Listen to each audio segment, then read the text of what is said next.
The charge is as shocking today as it was 2,000 years ago. It's an accusation that has echoed through the halls of history, staining a name so thoroughly that it has become a synonym for depravity.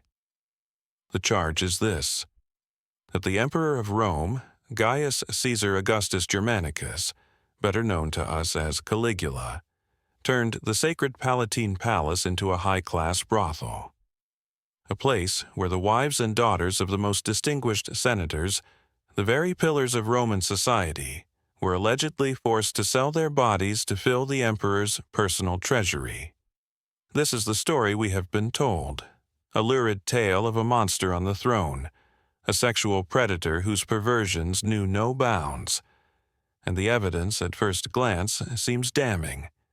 It comes to us from our star witnesses, the Roman historians Suetonius and Cassius Dio.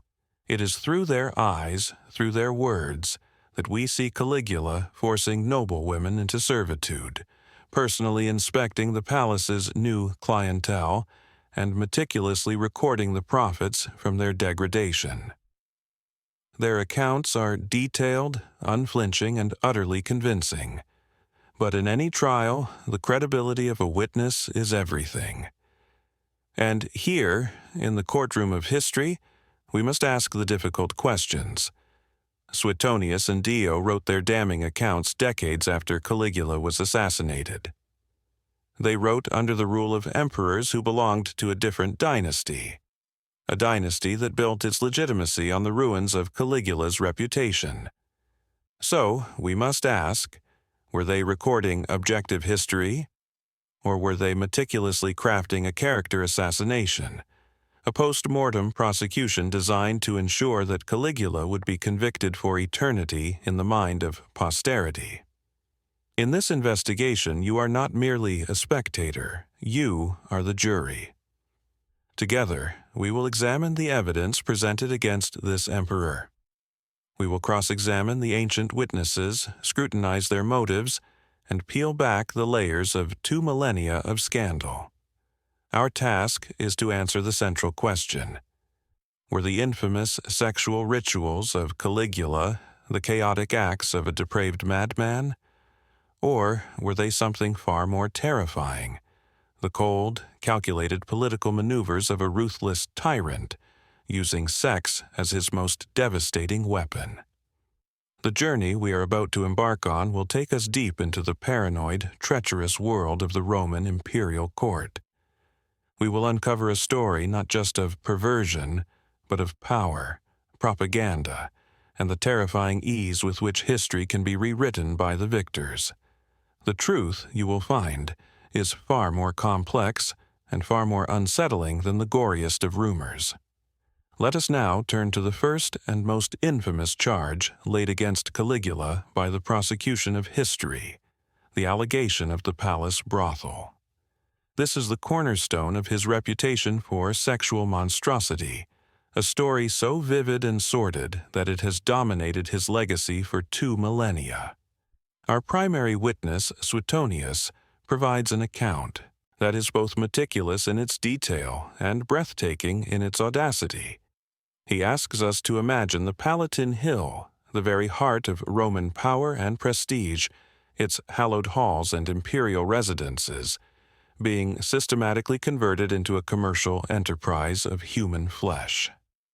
According to Suetonius, this was not a clandestine operation hidden in the palace's shadowy corners. It was a brazen, state-sanctioned project. Caligula, he claims, set aside a wing of the palace, furnishing numerous rooms specifically for this purpose. Once the stage was set, the emperor dispatched his own servants and heralds into the public squares, the forums, and the bustling bathhouses of Rome. Their task was to extend an open invitation to the men of the city, young and old, rich and poor, to come and partake in the novel pleasures offered at the emperor's own home. To ensure no one was excluded from this imperial spectacle, it was declared that even married men and the fathers of families were welcome, their patronage actively encouraged.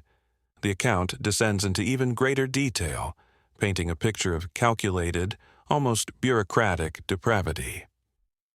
Suetonius alleges that nomenclators, servants whose job was to remember names, were stationed at the entrance to greet guests, their presence lending a surreal air of official Roman hospitality to the sordid proceedings.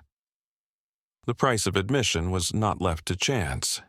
It was fixed, and the transactions, Suetonius insists, were openly recorded by the emperor's officials. This wasn't just a den of iniquity. It was a taxable business, a new and grotesque stream of revenue for the Roman state, flowing directly from the degradation of its own elite. And who were the women forced into this service? This is the most venomous part of the accusation. They were not foreign captives or common prostitutes. They were, according to the ancient sources, the wives and daughters of prominent senators, women of noble birth, whose honor was in theory sacrosanct. The final damning detail provided by Suetonius is the image of Caligula himself, the emperor-turned-pimp, strolling casually among his guests and the women, not as a participant but as an inspector. He would reportedly observe the encounters, offering critiques and commendations like a connoisseur of art, personally ensuring his new enterprise was running to his exacting standards. The picture is complete. A mad emperor, driven by an insatiable lust for both money and flesh, shatters every sacred Roman tradition in a single, monstrous act. The accusation is powerful, visceral, and seems to leave no room for doubt. It is an open and shut case. And yet, when we, the jury, step back from the emotional horror of the testimony and begin to examine the logic of the crime, troubling inconsistencies begin to emerge. The prosecution's narrative, so seamless on the surface, starts to fray at the edges. The first and most glaring inconsistency is the motive: money. Let us be clear. The Emperor of Rome was, for all intents and purposes, the wealthiest and most powerful man on the face of the earth. He controlled the vast riches of the treasury, the agricultural wealth of Egypt, the output of mines from Spain to Syria. The idea that such a man would need to establish a brothel within his own palace to raise funds is, from a purely economic standpoint, profoundly illogical. The revenue generated, even by the most generous estimates, would have been a mere drop in the vast ocean of the imperial budget. It's the equivalent of a modern billionaire setting up a lemonade stand on his front lawn to pay for a new superyacht. The risk, a catastrophic loss of prestige and the incandescent rage of the senatorial class, would have been astronomically higher than any potential financial reward. If money wasn't the primary motive, then we are forced to look for another. And it is here that a different, more chilling interpretation begins to take shape. What if the brothel was never about commerce? What if the degradation wasn't a byproduct of the enterprise, but the entire point of it? What if this was not an act of greed, but an act of political terrorism?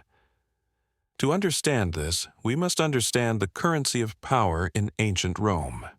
It wasn't just gold and silver, it was dignitas, a complex concept of honor, prestige, and public standing. For a Roman nobleman, his dignitas was his most precious asset, and this honor was inextricably linked to the pudicitia, the chastity and modesty of the women in his family. A man's wife and daughters were the living symbols of his household's integrity. To violate them was to shatter his public identity, to humiliate him in a way that no financial penalty or political demotion ever could. Caligula's reign was not a peaceful one. It was a bitter, relentless war against the Roman Senate. He was a young, inexperienced emperor, the last male heir of a beloved dynasty, thrust into a snake pit of older, powerful men who despised him. They saw him as an autocratic boy king, a threat to the centuries-old traditions of the republic that they still clung to. They plotted against him, whispered insults behind his back, and challenged his authority at every turn. Caligula, in turn, saw them as hypocrites and traitors, a nest of vipers that needed to be defanged. Viewed through this lens of political warfare, the palace brothel transforms. It ceases to be the bizarre scheme of a pervert and becomes the diabolical masterstroke of a tyrant. Imagine the scene: a senator, a man who prides himself on his lineage and his public honor, receives a summons. He is not invited to a policy debate or a state dinner. He is invited to the emperor's new establishment. He is forced to walk through the doors of the palace and witness firsthand the ultimate degradation of his class. The women serving the whims of common merchants and freedmen are his peers' wives, his friends' daughters, perhaps even his own relatives. Every coin that dropped into the imperial coffers was not a mark of profit, but a symbol of his powerlessness. Every transaction recorded was not a line item in a budget, but another name on a list of the humiliated. The act of Caligula walking among the rooms was not the act of a voyeur. It was the act of a conqueror surveying his spoils, reminding every senator of a brutal truth. I do not just control your political careers. I do not just hold the power of life and death over you. I own your honor. I can take the most sacred part of your identity, put a price on it, and sell it to the highest bidder. I can turn your legacy into a commodity. This was psychological warfare of the highest order. It was a systematic, ritualistic dismantling of the pride and authority of an entire social class. It was a message delivered not with an executioner's axe, but with an even more intimate and unforgivable violation. The so-called sexual ritual was indeed a ritual, but its purpose was not pleasure. Its purpose was subjugation. The brothel was not a business. It was a theater of humiliation, and every senator in Rome was forced to be part of the audience. The horror of this act lies not in the possibility that Caligula was a depraved lunatic, but in the terrifying possibility that he was brutally, terrifyingly sane. If the palace brothel was the public face of Caligula's alleged depravity, the second charge strikes at a far more personal, primal taboo: incest. The accusation that Caligula engaged in sexual relationships with all three of his sisters, Agrippina the Younger, Julia Livilla, and his favorite Julia Drusilla, is perhaps the most enduring stain on his name. It paints him not just as a tyrant, but as a man who defied the most fundamental laws of nature and gods, a monster operating outside the bounds of human decency. Once again, our key witnesses are Suetonius and Cassius Dio, and their testimony is laced with scandalous, almost pornographic detail. They claim that these were not secret, shame-filled encounters. Caligula, they allege, flaunted these relationships openly. The sisters were not treated as honored siblings, but as a personal harem. Suetonius writes that at large banquets, while his wife reclined on the couch above him, Caligula would have his sisters take turns reclining below him, in full view of his guests. He speaks of a depraved rotation of incestuous favor, a public spectacle designed to showcase his absolute power over the imperial family itself. The focus of these accusations, however, always narrows to one sister, Drusilla. She was, by all accounts, Caligula's obsession. The historians allege that he lived with her as openly as if she were his lawful wife. They whisper of him deflowering her while he was still a teenager, and of a bond so intense that it superseded all other relationships in his life. He took her from her husband, the consul Lucius Cassius Longinus, and paraded her as his de facto empress. One story, likely apocryphal but repeated with relish by his detractors, tells of a feast where Caligula, hearing his grandmother Antonia chiding him, exploded in a rage, shouting that he could treat anyone as he pleased, a clear, defiant admission of his transgressions. But the narrative reaches its mythic climax not with an act of sex, but with an act of grief. In 38 AD, Drusilla died suddenly, likely from a fever. Caligula's reaction was unlike anything Rome had ever seen. He plunged the entire empire into a state of justitium, a legal period of public mourning typically reserved for national catastrophes. Business was suspended, the courts were closed, and any citizen caught laughing, bathing, or dining with their family could be put to death. He wandered the streets of Rome, weeping and wailing, a broken man consumed by a grief that seemed to transcend that of a brother for a sister. Then came the final, unprecedented act. He did not just mourn Drusilla, he deified her. He forced the Senate to declare his deceased sister a goddess, with her own cult, her own priests, and her own temples. She was to be worshipped throughout the empire as Diva Drusilla Panthea, the all-goddess. To the senators, this was the ultimate proof of his madness. A man so consumed by incestuous lust that he sought to place his lover among the gods of Rome. It was the final, blasphemous confirmation that their emperor was not just a tyrant, but a deranged monster. This story, like that of the brothel, is a powerful and coherent narrative of madness. Yet, as the jury, it is our duty to probe deeper, to look beyond the scandalous surface and examine the cultural and political context in which these events unfolded. When we do, the clear, bright line between incestuous obsession and calculated political strategy begins to blur. First, we must address the cultural lens. The physical intimacy within Roman aristocratic families, particularly in the Julio-Claudian dynasty, was far more pronounced than modern sensibilities would find comfortable. Close-knit and isolated by their unique status, they lived in a world of their own. The casual physical contact, the shared couches at banquets, the public displays of affection, while certainly fodder for gossip, may not have been the definitive proof of sexual intercourse that his later critics claimed them to be. Suetonius and Dio, writing with the explicit goal of vilifying him, were masters at taking a thread of rumor and weaving it into a tapestry of sexual depravity. They were interpreting these ambiguous public acts through the most malicious lens possible.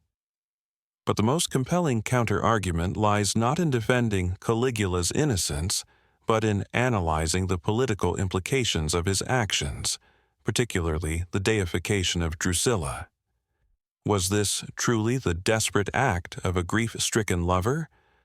Or was it one of the most radical, forward-thinking political gambits in Roman history? To understand its significance, we must look east. For centuries, the Hellenistic kingdoms of the East, most notably the Ptolemaic dynasty in Egypt, had practiced royal incest. Pharaohs married their sisters not out of perversion, but for a cold, political reason, to preserve the divinity and purity of the royal bloodline. A king who married a commoner diluted his divine status. A king who married his sister, another child of the gods, consolidated it. This tradition created a model of absolute, divine monarchy that was completely alien to the Roman Republic's tradition of shared power and elected officials. Caligula was obsessed with this model. He saw himself not as the first citizen among equals, as his predecessors Augustus and Tiberius had styled themselves, but as a true, absolute monarch. He chafed under the constraints of the Senate and the pretense of republicanism. His actions suggest a man who was actively trying to transform the Roman Principate into a Hellenistic-style divine monarchy. Viewed through this political lens, his relationship with Drusilla takes on a new, revolutionary meaning. By treating her as his consort, he was signaling a break with the Roman tradition. He was importing an Eastern model of power, one that placed the imperial family on a separate, divine plane, far above the petty squabbles of the Senate. Drusilla was not just his sister or his lover, she was his intended partner in this new divine order. Her deification was the logical, stunning conclusion of this strategy. It was not a moment of madness, it was a declaration of intent. By making Drusilla a goddess, Caligula was, by extension, elevating himself. He was now the brother of a god, and by implication a god himself. He was establishing a precedent for an imperial cult centered not on a distant, deceased ancestor like Julius Caesar, but on his immediate living family. This was a direct assault on the very foundations of Roman political and religious life. It was a move to make himself an absolute, hereditary, divine ruler, accountable to no one but the gods, because he was one of them. The senators understood this threat perfectly. It was not the alleged incest that terrified them most. It was the political theology he was building around it. They saw it as the final nail in the coffin of the republic they still revered. The stories of incest became their most potent counter-weapon. It was easier and far more effective to attack him as a sexual deviant who violated his own sister than as a political visionary who sought to create a new form of government. The charge of incest was a convenient and powerful way to frame his radical political ambitions as mere personal perversion. So, was Caligula sleeping with his sister? It is a question that history, with its reliance on biased sources, can never definitively answer. But the more important question is what the idea of this relationship represented. The immortal incest was a political ritual. Whether it was consummated in the bedroom or not is almost secondary. It was consummated in the public sphere as a radical statement of power, a calculated move to shatter Roman tradition and forge a new, divine monarchy in his own image. He used the specter of incest to declare himself and his family as being above the laws of ordinary men, and his enemies, in turn, used it to brand him as a monster who operated outside the laws of nature itself. The prosecution now presents its final slate of charges, a collection of acts so bizarre and cruel that they seem to defy any rational explanation. These are the stories that cemented Caligula's reputation not just as a tyrant, but as an unpredictable, almost surreal agent of chaos.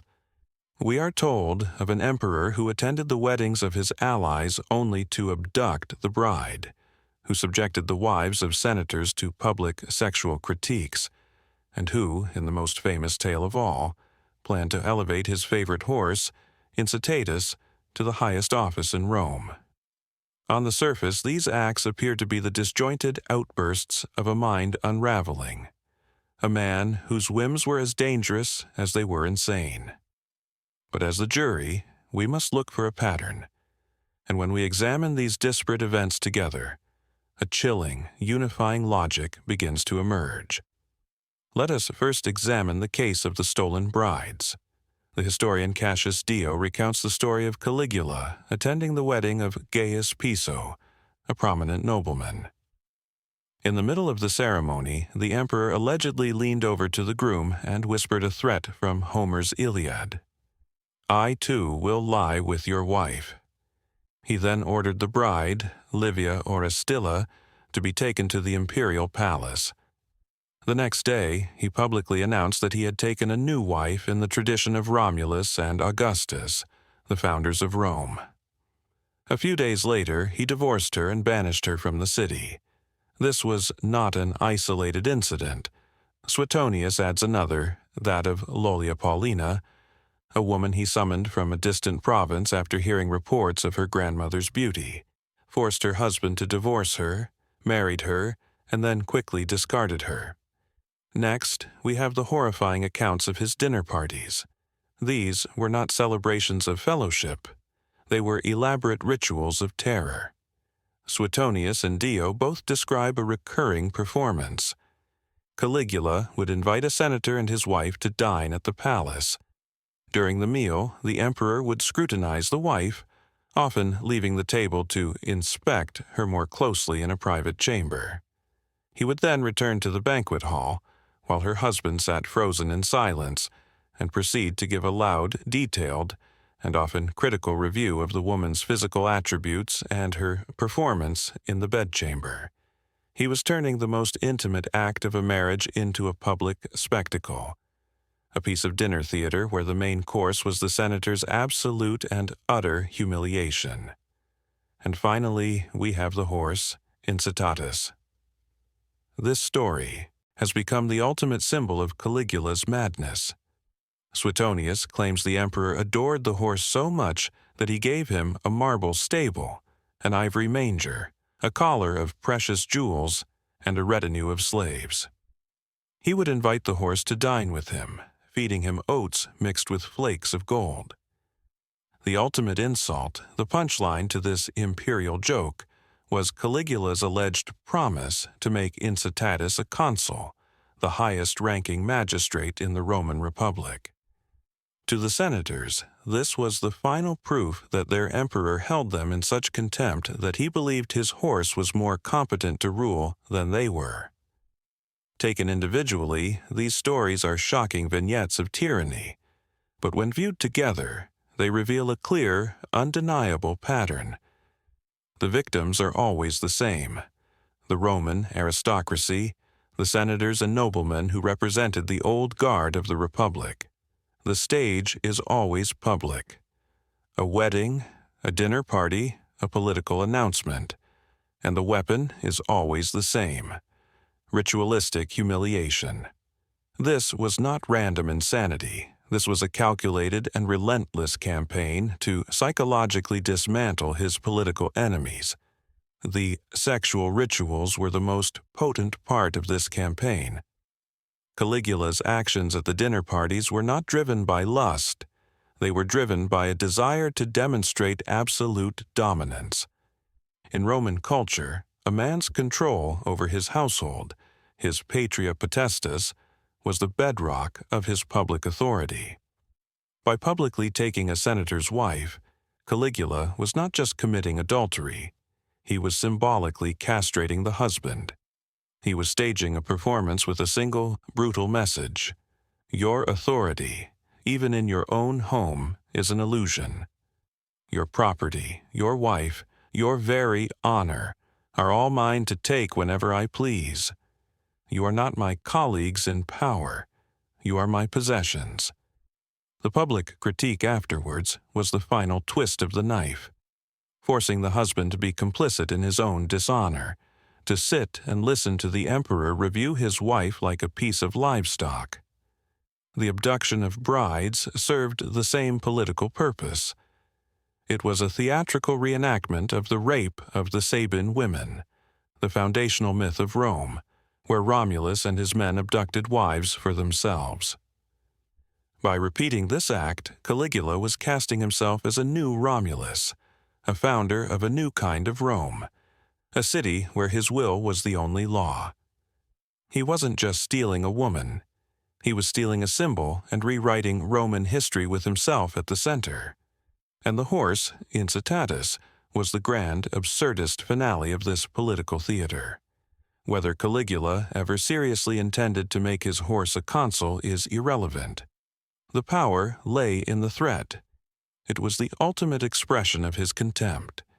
He was telling the assembled senators, men from families that had governed Rome for centuries, that their titles, their ambitions, and their entire political system were a joke to him.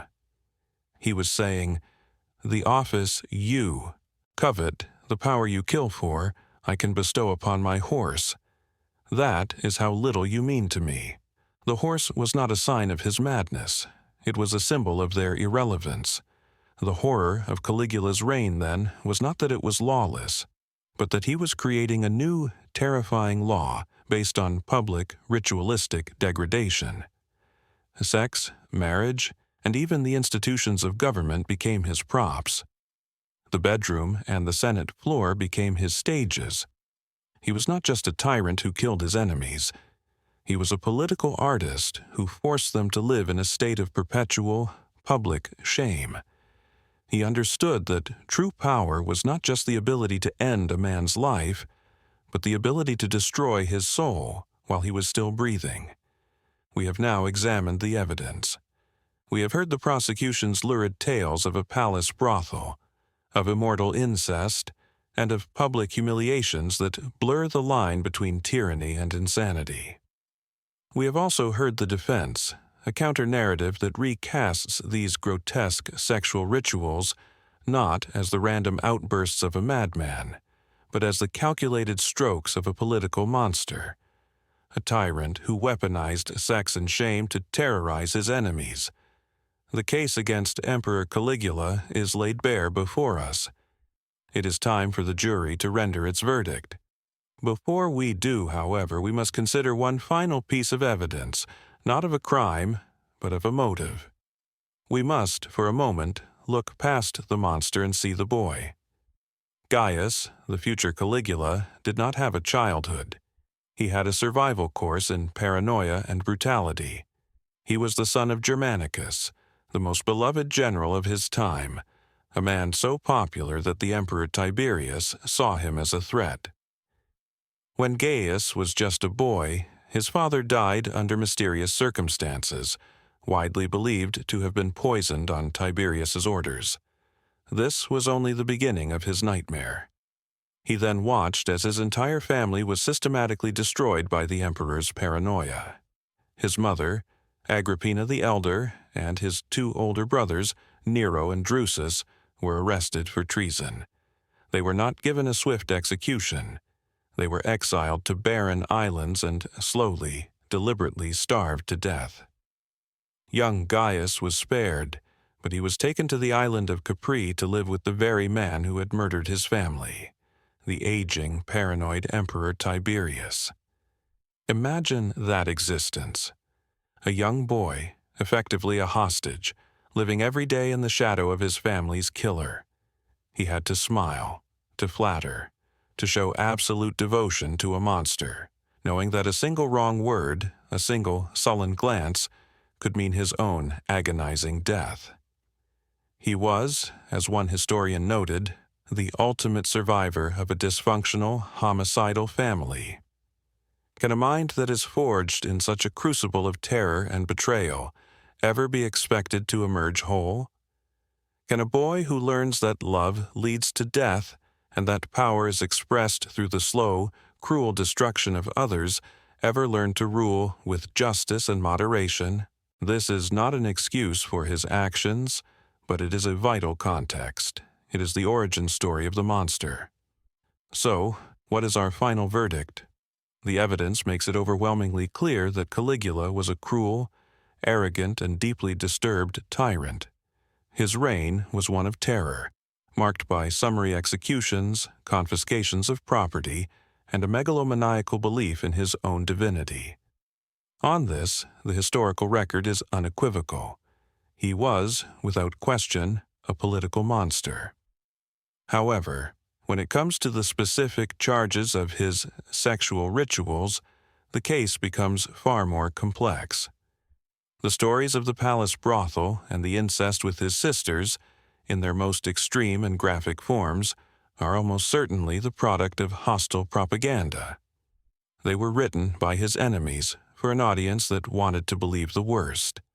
These historians took the raw materials of Caligula's unconventional behavior, his close relationship with his sisters, his open contempt for the Senate, his bizarre sense of political theater, and crafted them into a narrative of sexual monstrosity. They understood a timeless principle of character assassination. It is easier to make the public hate a sexual deviant than a political autocrat. They used the most powerful weapon in the Roman propaganda arsenal, sexual slander, to transform a hated emperor into a non-human entity, a creature of pure perversion. Therefore, the final verdict of this investigation is this: Caligula was not a monster because of his sex life. He was a monster because of his politics. And the historians who came after him brilliantly and dishonestly painted that political monstrosity with the lurid colors of sexual depravity to ensure his legacy would be cursed forever. The truth is not that he was innocent of cruelty, but that his cruelty had a terrifying method. His sexual rituals were not the cause of his madness, but the instruments of his tyranny. The story of Caligula, then, leaves us with a cold and timeless warning. It is a testament to the power of narrative, the way stories of private life and sexual conduct can be weaponized to destroy a public enemy. It is a reminder that history is often not the story of what happened, but the story that the winners wanted us to hear. And so, we must ask ourselves a final, uncomfortable question. Are we today truly so different? Do we not still feast on scandals, using rumors of sexual misconduct and private perversion to invalidate our political opponents? The stage has changed from the Palatine Hill to the screens in our hands, but the essential weapon remains the same. The trial of Caligula never truly ended. It simply continues, with new characters and new accusations, in the unforgiving courtroom of public opinion. Let me know what you think in the comments below.